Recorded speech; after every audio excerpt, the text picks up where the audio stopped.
উত্তর আফ্রিকা। উত্তর আফ্রিকাতে 7টি দেশ রয়েছে। প্রথমেই মরক্কো। মরক্কো এর রাজধানী হচ্ছে রাবাত। মরক্কোর ঠিক পাশে বড় একটি দেশ আলজেরিয়া। আলজেরিয়া এর রাজধানী হচ্ছে আলজিয়ার্স।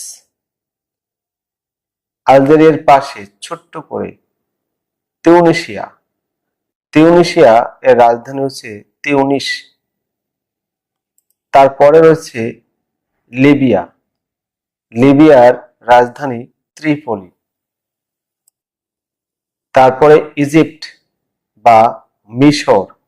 মিশরের রাজধানী হচ্ছে কায়রো।